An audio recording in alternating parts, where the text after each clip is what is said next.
2024 లేదా 25లో డిగ్రీ లేదా బీటెక్ చదివారా? సాఫ్ట్‌వేర్ జాబ్ కోసం ఎదురు చూస్తున్నారా? అయితే కోడ్ జ్ఞాన్ 100 డేస్ కోర్సులో చేరండి. జాబ్ సాధించండి.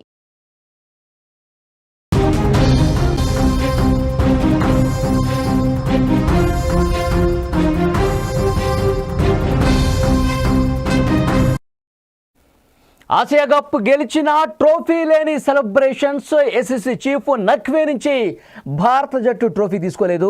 Trophy medals SSC chairman Naqvi తీసుకెళ్లిపోయాడు. నఖ్వీ తీరు మీద బీసీసీఐ తీవ్ర ఆగ్రహం వ్యక్తం చేస్తోంది. ఐసీసీకి ఫిర్యాదు చేయాలని బీసీసీఐ నిర్ణయం కూడా తీసుకుంది. బహుమతి లేకుండానే సంబరాలు చేసుకుంది భారత జట్టు. మీరు స్క్రీన్ మీద చూస్తూ ఉన్నారు. నఖ్వీ మొత్తం స్టేడియాన్ని వదిలేసి వెళ్ళిపోతున్నాడు. తన వెంటే టీమిండియాకి ఇవ్వాల్సినటువంటి ఆ ట్రోఫీని కూడా తీసుకెళ్ళిపోతున్నటువంటి దృశ్యం కనిపిస్తుంది. టీమిండియా ఏషియా కప్ గెలిచి చరిత్ర సృష్టించిన ఆ గెలుపు సంబరాల్లో ఒక కీలకమైనటువంటి అంశం మిస్ అయింది. అదేంటో మనందరికీ తెలుసు. ట్రోఫీ ఎవరైతే గెలిచారో వాళ్ళు ట్రోఫీని పట్టుకోవటం, ట్రోఫీ చేత పట్టుకొని సెలబ్రేషన్స్ చేసుకోవాలి. ఇప్పుడు క్రికెట్ ప్రారంభమైనటువంటి ఇన్ని సంవత్సరాల్లో ఎప్పుడూ కూడా ట్రోఫీ లేకుండా విజేత సెలబ్రేషన్స్ చేసుకున్నటువంటి పరిస్థితి లేదు. ఫస్ట్ టైం హిస్టరీలో గెలిచినా సరే, సిరీస్ మొత్తం గెలిచినా సరే, ట్రోఫీ గెలిచినా సరే ఆ ట్రోఫీ లేకుండా మనం సెలబ్రేషన్స్ చేసుకున్నాం. దుబాయ్ స్టేడియంలో ఆ ట్రోఫీని గెలిచిన మన జట్టు దాన్ని అందుకోలేదు. ప్రస్తుతం ట్రోఫీ ఎక్కడుంది, ఎక్కడ పెట్టారు, మనకు రావాల్సినటువంటి ట్రోఫీని మనకు ఇవ్వకుండా ఎక్కడ దాచేశారు, ఇప్పుడు ఎక్కడుంది ఆ ట్రోఫీ అనేది పెద్ద ప్రశ్నగా మారిపోయింది. టీమిండియా గెలిచాక ఏసీసీ చైర్మన్ మోసిన్ నఖ్వీ నుంచి ట్రోఫీని అందుకోవటానికి మనం తిరస్కరించేశాం. నఖ్వీ ట్రోఫీ ఇస్తే మేము తీసుకోం. అతను ఒక పాకిస్తాన్ మంత్రి. పాకిస్తాన్లో భారత్కి వ్యతిరేకంగా ఎన్నో కార్యక్రమాలు చేశాడు. ఆపరేషన్ సింధూర్ సమయంలో భారత్కి వ్యతిరేకంగా మాట్లాడాడు. రక్తంతో తడిసినటువంటి ఆ చేతులతో మాకు ట్రోఫీని ఎలా ఇస్తాడు? అలాంటి రక్తపు చేతులతో ట్రోఫీని అందుకోవటానికి మేము సిద్ధంగా లేం.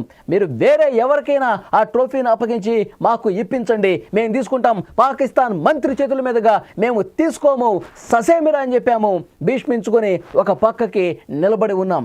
కానీ ఆ మంత్రి ఏం చేశాడు? మోసిన్ నఖ్వీ ఏం చేశాడు?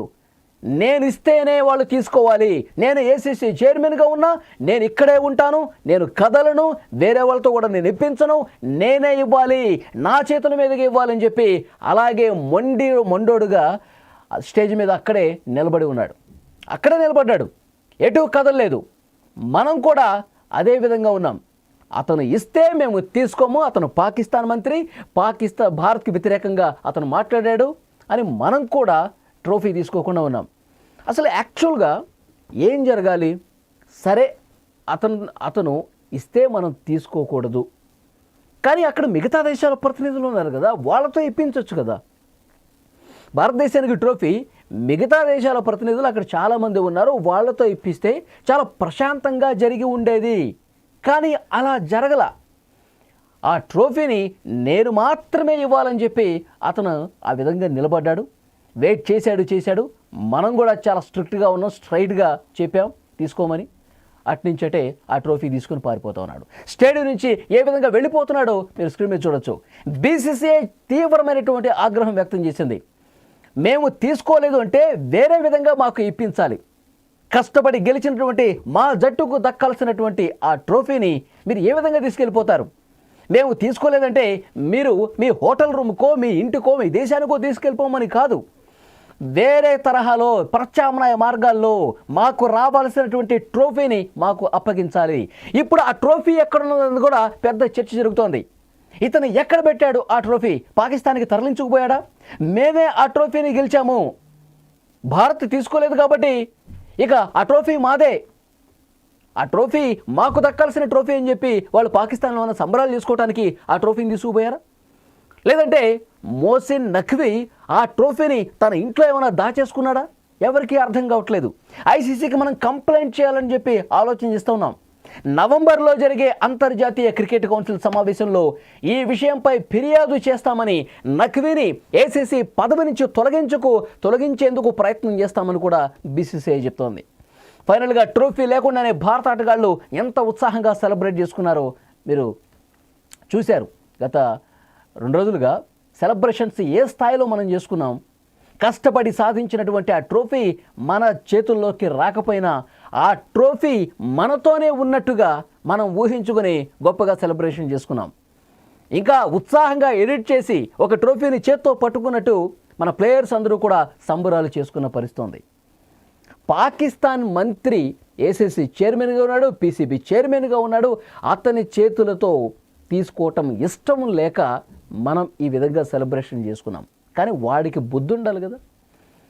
వాడికి నిజంగా బుద్ధి ఉంటే, జ్ఞానం అనేది ఉంటే, గెలిచిన జట్టుకు ఇది దక్కాలి అన్న ఆలోచన వాడు చేసుంటే మనకి ఏదో రకంగా ట్రోఫీ ఇచ్చేవాళ్ళు, ఏదో రకంగా ట్రోఫీ మన చేతికి వచ్చి ఉండేది. కానీ పాకిస్తాన్లో అంటే మెంటల్ వెధవులు కదా, పాకిస్తాన్ అంటే పనికి మాలినటువంటి వెధవులు కదా. వాళ్ళ ఆలోచన విధానం అంతే, భారత్ను ఎప్పుడెప్పుడు తక్కువ చేద్దామా, భారత్ను ఎప్పుడెప్పుడు ఇబ్బంది పెడదామా, ఇలాంటి ఆలోచనతోనే ఉంటారు. అందుకే మనకు దక్కాల్సినటువంటి పథకాలన్నీ, మనకు దక్కాల్సినటువంటి ట్రోఫీనంతా కూడా తీసుకుపోయి 5 స్టార్ హోటల్లో ఎక్కడ మంచం కింద ఏమైనా దాచేసారాము. వాడు హోటల్ రూమ్కి తీసుకుపోయి ఎక్కడో మూల దాచేసి ఉంటాడు. అదే అర్థమవుతుంది. ఎవరికి కనపట్ల ఆ ట్రోఫీ ఎక్కడుందని చెప్పి వెతుక్కునే పరిస్థితుంది.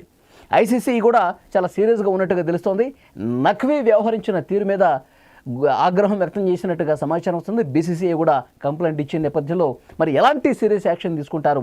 ఏసీసీ చీఫ్ పదవి నుంచి నఖ్వీని తొలగించాలని చెప్పి మనం చాలా బలంగా డిమాండ్ వినిపిస్తూ ఉన్నాం. మరి ఐసీసీ ఆ రకమైనటువంటి చర్యలు తీసుకుంటుందో లేదో చూడాలి.